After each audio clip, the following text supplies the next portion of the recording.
G'day fellas, welcome commanders. Today we are on all that glitters. Well, of course we are. We're in the tech spot, of course we are. And we're making Fatboys, of course we are. Now, we're doing something a little bit different here. We're actually inspired by Papa Smurf. So I don't know what to call this, whether we call this the Smurf build or what. I wouldn't necessarily call it that much, because while we're inspired by him, it's quite different from his build. But anyway, let's talk through what we're going to be doing. Now, you would have seen the games that we've played previously where we play as Cortex, and the goal for us is quite simple. We open up with a T2 vehicle lab, we get out a whole bunch of Quakers, and we look to put pressure on the front. Behind that, we hand out our T2 cons to our allies while putting on that pressure and looking to try and clear out as many fronts as we can. We're basically doing the exact same thing that we do there, except we're doing it with ARM instead, and we're doing it with the Fatboy. And at the same time, we're also providing Fatboys to our allies in the event that they need any assistance. So that's the game plan. That's how we're looking to do it.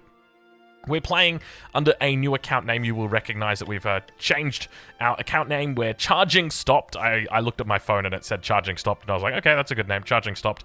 And we've got rid of our flag as well. And despite that, the enemy team knew exactly who I was.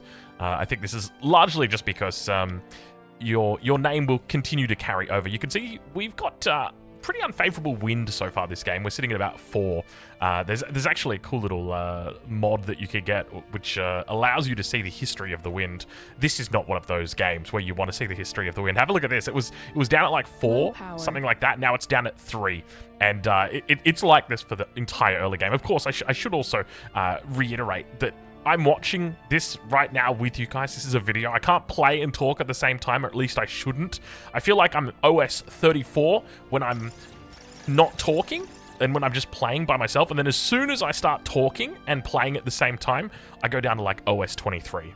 And it's just like, it's one of those things where I just need to make sure that I'm able to focus. So that's essentially why we're doing it. So we're looking to sort of take that same mindset that Papa Smurf does, where essentially we're looking to spam out wins as much as we can early on. One of the key differences, one of the optimizations that I've found in his build is that instead of going for a storage earlier, going for build power earlier. So basically looking to try and get up your T1, or not your T1, but your nano, your construction turret. And essentially, we want to try and get this up as quickly as we possibly can, and then we also want to build wins. Basically, we want to rush towards 32 wins. That's essentially it. And we're going to be doing that here. So we're very much, as I said, inspired by him. I think this is a variation of the Smurf build. I guess we could call it that, the Papa Smurf build. Essentially what we're looking to do is get up to that key number. Now, we've actually boxed ourselves in here. This is not something that I normally do. I was playing around differently with the positioning on the wind turbines, and unfortunately, and you can see me in the chat saying this wind, oh my god. Yeah, we're still sitting at about, we're probably at the highest wind has been this game. We're up to 9 now, which is actually quite decent. As you can see, we have completely, we've got ourselves stuck here. So we are going to have to call Step Brother and get us out of here. But it's okay. We can just reclaim this. But yeah, a little bit of a mistake coming through. Not something that you typically see at OS level 34. But it can happen. It can happen.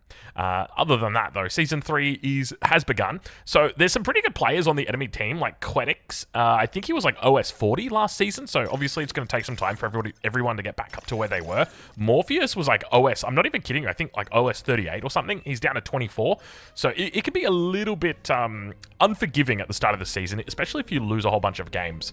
So our goal here, as I mentioned before, my thinking is that you want to try and get up all of the wins as soon as you possibly can.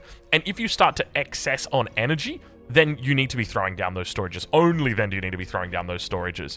And I say to myself, you know what, let's do a third. I'm feeling a third construction turret.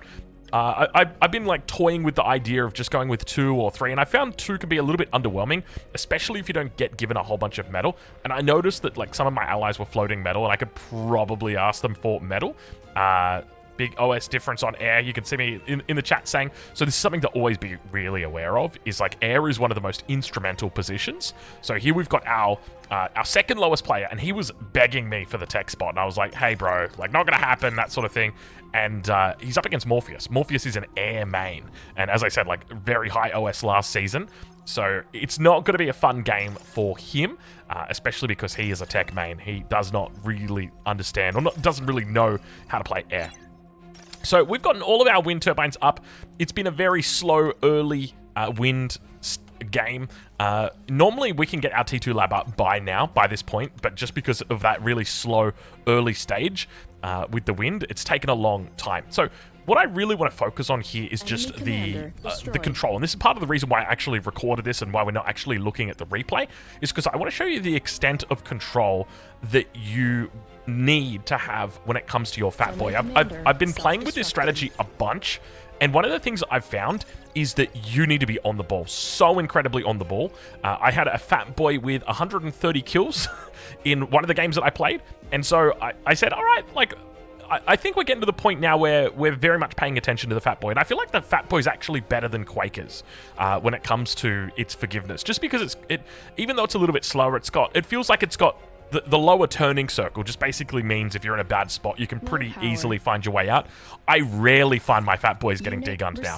I'm just, I think because we're paying attention to it all the time. So first Fatboy is out 6 minutes. Now, I guess one thing to note is that you look at 6 minutes from Fatboy perspective, that's pretty late, right? Especially because this is a Fatboy rush. This is a raw Fatboy, but you got to remember it's relative in the sense that our enemy, they also had the same wind problems that we had. So we're still rushing this. They've gone for a T2 first. We're going for that Fatboy first. And what are we doing? We're looking to put pressure on the highest enemy that we can possibly find. That's essentially the goal. Behind this, we are also picking up the T2 constructor, and we're going to be putting down 3 advanced metal extractors. We're moving towards that red lane, and you hear that sound? That's a good sound. Enemy commander That's destroyed. a really good sound. That sound that just happened right there. And over towards the left of the screen, you can see it. 2 commanders going down right next to each other. We're flying out with the Fatboy. You know what it is. It's time. We've got 2 Lazarus hand in hand underneath the Fatboy, flying towards those 2 commander wrecks. You know exactly what we're doing. We're also going to make sure that we boost up all of, or at the very least, tap each of our 3 starting mexes.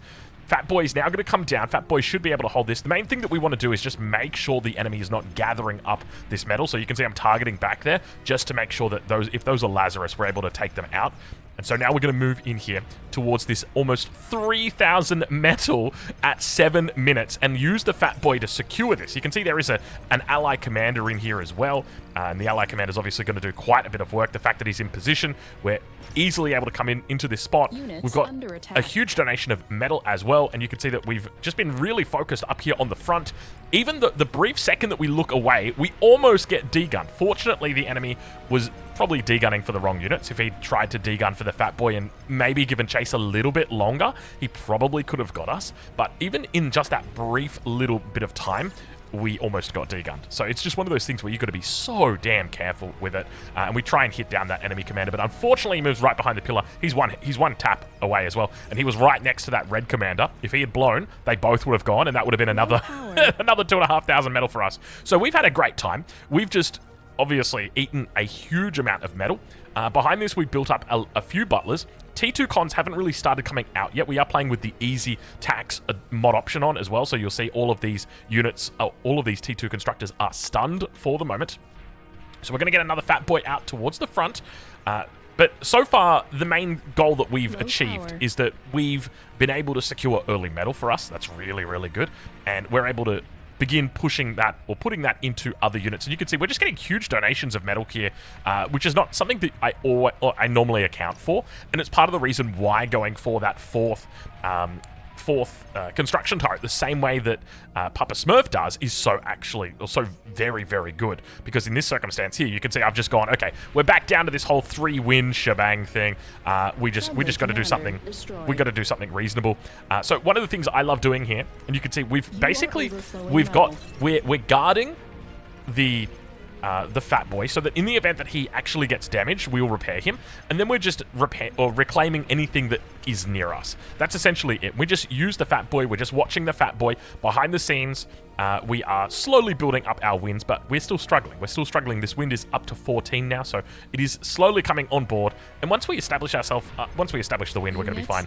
Meanwhile, towards the front, we're at 18 kills on the Fatboy. We have to be a little bit careful with our Lazarus as well. You've only got 2 of them, and once they're dead, they're dead. But the good news is you've got access to butlers when you start out with the T2 bot lab, and so you can use those butlers to replace your Lazarus on the front line. So they're quite important to have because you're going to be repairing with them. Reclaiming with them is the big one, though, because one of the best ways for you to get metal is not to ask your allies for metal, but to actually reclaim the metal off the front line itself. That is by far the best tip I can give you. If I was going to say, like, how do you want to be playing the tech position? It's not going for a fast APHIS, it's reclaiming metal off the front and bringing it back. You've only got 6 metal extractors. You don't have any more than that. Obviously, you can ask for more. You can try and play front if you want to do that, but you've only got 6 compared to, like, the front positions, which you've got 13. This is the only other way that you're going to get metal, and you got to find a way to convert that. So here we go.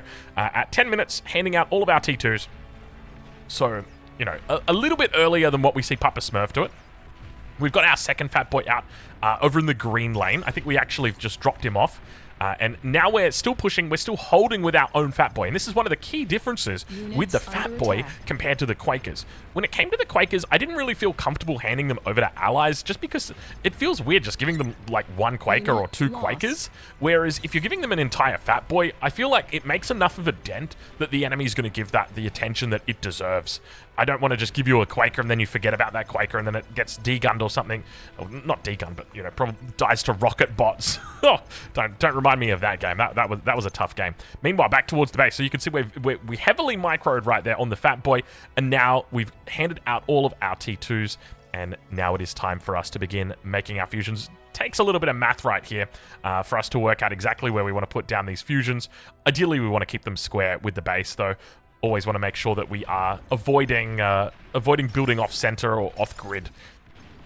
Okay, Fatboy still towards the front, up to 29 kills for the moment. He's taken out the construction turret that was up towards that front position. We're now going to get out another Fatboy, because you can see that over on the right side of the map, over on the eastern side, we're looking a little bit sad in Canyon. And I was a bit fearful about the status of Canyon, and I said, okay, let's just look to try and get a unit out to cover that. You can see Green's got his Fatboy, Ace is holding it down. We've got our Fatboy. We're doing a decent job with it, still here.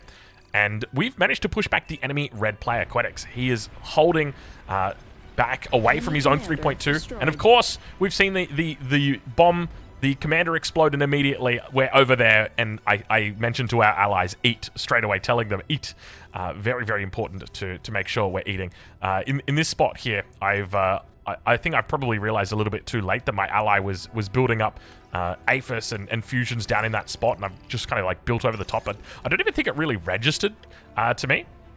Yeah, anti-nuke going to go down now. And meanwhile, towards the front, if we take a look, our Lazarus, what a hero, what an absolute G. Look at that, just out there reclaiming all by himself. The 2 Fatboys on the flank.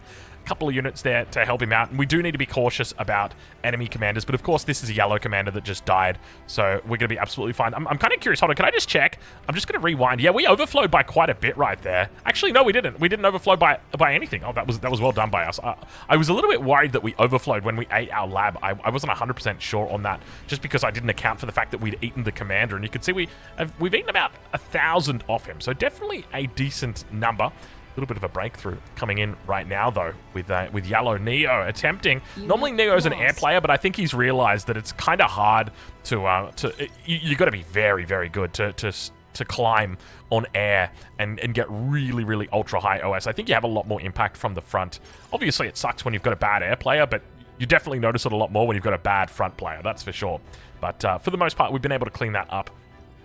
We're adding in our construction turrets. I don't know why I'm taking so long to do this. I think I'm like trying to calculate it out and work out, okay, how many of these construction turrets do we really need right here? Still trying to work out the base building and make sure that we get it absolutely perfect. Now, we did also lose our Lazarus, so naturally, when the Lazarus goes down, we immediately just get a butler up here. We didn't make a whole lot of butlers as well. We've only got the 3 butlers. Sometimes I'll go up to like 5 or 6 or even 7 butlers, and that definitely can be quite handy because they're obviously, you know, helping you build all the things that are out on the edges. They're great at building your wins early on, and then eventually your converters afterwards. So now we're going to start moving into advanced energy converters. So at this point, I think we've handed out a total of 3 Fatboys. Well, I guess we've made a total of 3 Fatboys, is probably the best way to say it. And because of that, I'm kind of comfortable with where we are. We've put a dent on the side of red. No one's really made a breakthrough The main issue that we've got here is that Canyon is pushed back, and ideally we'd like that Canyon up towards that the mark where the Dragon's Teeth are by the white enemy. The trouble that we've got here, so you can see there's a huge force coming out from our green player. He is not very keen on pushing, though, so you can see me attempting to try and say push as many times as I possibly can and spell it correctly, but I'm just not very good at spelling, unfortunately. I got fat little fingers, and they're going as hard as they can, but yeah, we need a little bit of line of sight here. We need to find that commander, because it's obviously jammed. Like, we've got the radar in there, so we just need to be very careful about the prospect of a D-gun coming in, so that's why I'm just like, hey, push. But even then, he manages to push up here with the grunts. I think we may have taken or done a little bit of damage there to his units as well. These spiders up on the hill are very frustrating to deal with, I'll say that much. And you can see they're well microed as well. But in the end, he decides, you know what, he doesn't want to do it. And I'm asking, why are you backing? Like, I think we can probably push through there, but he's not interested.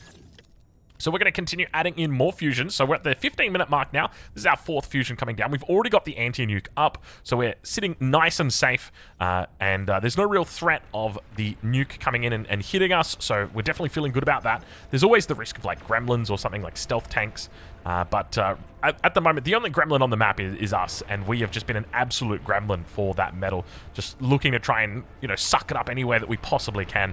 And I think that's one of the key concepts that once you master it, it really makes teching so much better. And you can see I'm a bit frustrated. Please push. He's got so many units and he just doesn't want to go. Like, we could be really gapping that enemy. Like, he's got a couple spiders up on a hill, and that's it. Yes. So let's we'll check in here with the backline. So we're going to throw in our tracer. We're actually going to make sure that it's in the right spot so that it syncs up with the advanced energy converters. And we're definitely having a lot of trouble with these spiders. You can see they keep going up the hill and keep going down the hill, and we keep trying to find a way through. But have a look at this. A medium tank push coming out. The brutes coming in from Philoman 35 with a Belgian flag. Commander went down. Can I just... Hold on. I need to rewind. I need to see how that commander went down. I've got no clue how that commander goes down. Is it... Oh, that's the yellow Fatboy. The fadeaway. Kobe. He got him. Did you see that? The single shot from the yellow Fatboy was able to take it out. Very well done there by Neo finding that. But yeah, I was... You can see me. I threw out the question marks. I'm like, what? Like, you're so far away from the front. How are you dying here? But yeah. Really nice push coming in here from our lavender player. I think that's the color that I've seen people call it, lavender. It's probably a nicer color to call it than poop. But anyway, so you can see that Knee0 saying, I don't have space to build. I've said, over here, mate. See, this is the best spot for him to build, the part that I've marked, mainly because it is very hard to bomb, just primarily because they have to go over that stupid little cliff thing, and gosh, it's so annoying whenever you've tried to bomb anything behind there. The planes just they do not cooperate. They do not cooperate at all. It's also safe from Basilica, any sort of LRPC, but obviously we do cooperate in the end, and we say no worries, like we'll stop building there. Under attack. Meanwhile, towards the front, Fatboy's on 59 kills at the moment. So the Fatboys have done quite a lot of work in this game. They've bought plenty of space. They've managed to secure a decent amount of metal for us. And that's essentially it, right? Like buying space on the front and then securing metal. And it's funny, like, how I kind of feel like it's shifting the way that I'm playing front. Like, the reason I'm playing... The reason why I really like the Fatboy at the moment, and this is part of the reason why I think what Papa Smurf has got is very, very nice, is because the Fatboy is such a presence on the front that when you've got Lazarus nearby, like, they just get a free meal all the time. They are just constantly eating for free. And when you've got Quakers, you can do that, but if you get challenged, it's very difficult. If a commander walks towards you, you have to back out. There's no counterplay to it. There's no, oh, I'm going to walk away from you and then shoot you at the same time and push you back while I'm shooting you. Like, the Fatboy can do that, whereas we can't do that with the Quaker. And it just makes life so much easier.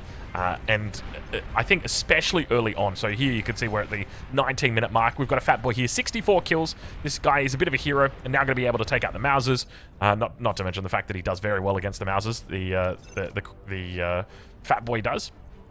And now it's time for us to eco. We're struggling here to actually spend all of our metal. We've got quite a bit of metal income here. We've got the advanced energy converters. We've got the normal energy converters that are out here. We've been reclaiming out the Wazoo. And we're sitting on about 100 metal. a second, which is a really good amount of metal per second. If you compare that to our allies, I think we're the highest in the game. And this is all because of the metal that we were able to suck up in the early game. So like, if the best way I like to think about it is you spend 1400 metal on a Fatboy, and then that Fatboy is going to be used to secure reclaim. And then that reclaim is then going to be used to push your economy ahead. So even if you didn't make that Fatboy, let's say I just went straight into a T2 con, you would think that would be the greedy thing to do, but it's not. Because even if you just go straight into a raw T2 constructor, I will outscale you, because I will be able to use that Fatboy to secure reclaim, and that reclaim is then going to slingshot me past where you were. And that's exactly what happened in this game. Playing up against the enemy tech player, he opened with a T2 con first. He played a greedier style, but we open with the Fatboy, and that's really where the difference comes in. So at this point here, we're at the 20-minute mark. We've got a couple of options. We could play a little bit earlier. We could have played into Starlights. A bit late for Starlights right now. You could play into T3 as an option, but I'm going to be playing into Air, and that's just because I respect Morpheus. He's a good player. He knows his Air, and our Air player, he is a tech player. He doesn't play air. He's got no familiarity with it. So I've naturally recognized this as our weakness. But at the same time, while it's our weakness, we can turn it into our strength, because we can say, okay, well, look, we need to cover him. We need to make sure that we've got a presence on the air in addition to him. But at the same time, we can use that presence and turn that into a potential offensive strategy. So that's going to be our game plan here. We've reclaimed all the things that we don't need around the main base. It's a little bit hard because we've got different con turrets. It'd be really nice if you double-click the con turrets, that it wouldn't matter what gender they were, that it would just, you know, it would allow you to click both your male and your female con turrets. And now you can see the reason why I've actually gone into air here. It makes all the more sense when you realize, oh yeah, that Morpheus guy is actually pretty good. That's a lot of units. So we're going to throw the Arbalist up at the front. I think that's what it's called, isn't it? Yeah, the Arbalist. So we get the first one up, and then put another one out a little bit further just to make sure that we're going to be okay. Big bombing run coming in. We're a little bit late to react here. I honestly thought that that he wouldn't dive that deep so quickly with the bombers, but indeed he did. Yeah, in the end, able to clean it up. And Green gets hit pretty hard by this. He's lost a lot of E, and so one of the things that I was doing was just checking how much E he's actually got in the bank. And so we hand him over an Aphis. Oh, sorry, not an Aphis. We would never hand over an Aphis, but we hand him over a Fusion. He's a good player as well. You know, if that had been our Lavender player, we probably less likely to hand him over a Fusion, just because the green player is going to be able to do a lot more with the Fusion or the energy that's being provided. I think that's the best way to think about it. So at this point, the game is definitely in our favor. We can say that much. The enemy air player has tried to do a big attack, has been unsuccessful. We've been able to push back their best player on the team. He doesn't have a really good position. Whereas our purple player, OS29, we've got Dastardly, he's doing pretty well. You know, like, he's carved out a nice little position for himself on the front, and he is a thorn in the side of the red player. And because of that, Cortex is struggling. Their win conditions is not really existent right now. Normally you're looking, okay, how is this going to happen? You know, how many games have we seen, or at least how many games have I seen, where Chevrolet, he's in that same spot that that Dastardly is in right now, and bro, I don't know how he does it, but he's just got so many resources, he's got so many units, they're just coming out of everywhere, he's just pushing and attacking and flanking, all this, like, this single guy is just doing it all, and I got no idea how he does it, but he does. And anyway, they don't really have that option right now, because they don't have that little position carved out just yet. But anyway, we're going to turn this air on its head.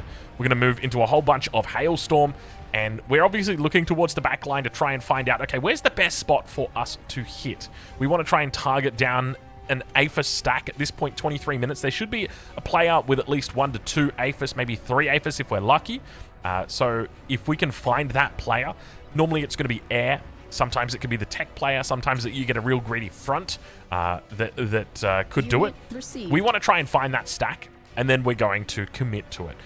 One of the things I always like to do is build up about 20 Hailstorm. You only need about 7 or 8, or I think it's 7 to kill an arm Aphis. So what you want to do is just take, I normally split off about half of them, and then just tell half to go kill one Aphis, and then the other half keep moving. So now the question is, where do we actually send them? How do we go about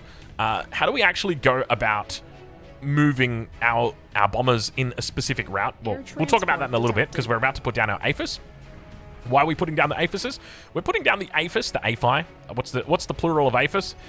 We're putting down APHIS because right now we're about to reclaim our labs. We've done everything that we needed to do here. Number one, we've protected ourselves from the enemy air.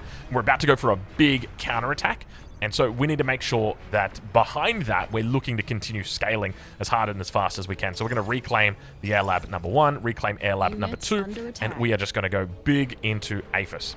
So I was thinking we might head up over towards that left side, but then I realized, hold on, we've kind of got like just an empty player over towards the right here. Like there's just not really anybody that's over there. And that's because he's been like lagging. You can see in the bottom right hand corner he's lagging. There's actually about to be a pause that happens any second right now. And that pause will very quickly, I mean, I'll pause the recording so you guys don't see everything that happens, but we'll roll back into it. There we go. Yeah, Neo just did his thing, kicked the guy, took the guy, unpaused the game, that sort of thing. But yeah, so we've decided we're going to come up along the back right-hand side here. There's not a lot of anti-air along here. We've got the bombers that are all coming up. We're just going to try and get them straight up the inside. Make sure we move the T2 fighters to the back and then bring them in afterwards so that they're able to run the intercept. We see those couple of APHIS there that Yellow's got, but we really want to go for that backline. If we can hit that backline, that's going to be the best spot. And I know there's got to be an APHIS right there, and indeed there is. So we're going to right-click that APHIS, make sure that we get it all down, get them all out. And with that comes up I'm not going to say it's a game-winning drive. It's a pretty decent drive that we've got right there. Meanwhile, behind the scenes, you know, we're doing our thing. But yeah, it's one of those games where you're able to take your weakness and turn it into your strength here by playing into a double air. But yeah, obviously we're going to be targeting down this fusion, a single arbalist up to try and defend. Going to be very hard to defend against this many hailstorms, and of course there goes the boom. So back towards our base. How are we doing? Well, we're just scaling. We've got our 4th APHIS up, and this is one of the troublesome things that you've got, where you've got so much metal going into APHIS that your energy builds up really quickly and you don't have enough conversion for it, so you have to be very cautious about it. So that's our 5th APHIS that's coming up right here at the 26-minute mark. We're going to start eating with our excess BP. We're going to start eating through our fusions, and we're going to use that metal to empower. And you can see Morpheus even in the chat saying, double air is a dirty move, Drongo. Indeed it is, Morpheus. I'm sorry. What did we say? We just said smiley face. We said happy face. And Chiprin asking, is Blue the Drong? Hello, Chiprin. Yes. But yeah, as I call out, you know, we had a low OS on the backline, so we had to. I think it was just very fortunate timing. You know, we probably could have gone one more APHIS, and we may have lost the game if we didn't do it when we did. So yeah, I think we definitely hit it right. Like the timing was absolutely perfect on that. We probably could have gone a little bit earlier than what we did, and then like immediately counterattacked. But I think that kind of, yeah, that worked pretty well. Anyway, so now we've managed to eat through most of our fusions. I think, how many we got? We got 3 remaining. Well, I guess 2 remaining, because we're not going to eat the one from Ace because he needs it. He's only got 2.2k energy coming through for him. And by eating the fusions, we're going to be able to get our T3 up even sooner. And you can see that, unfortunately, the enemy, they're taking a little bit of time to resign right here. But we're going to queue up a whole bunch of catapults into a whole bunch of Shivas, and then look to guarantee that we're able to finish the game out that way. But in the end, there we go. At 27 minutes, the enemy resigns. So there it is. That is the strategy, the way that I am really loving playing the tech position at the moment. It's not going front with the commander. It's taking advantage of the fact that you can get a Fatboy up to the front, you can push back the enemy players, and you can steal all their metal. Anyway, we'll leave it there, and we'll catch you in the next one. As you can see, we are well and truly above the rest of them, and we'll catch you in the next one. Goodbye. Adios.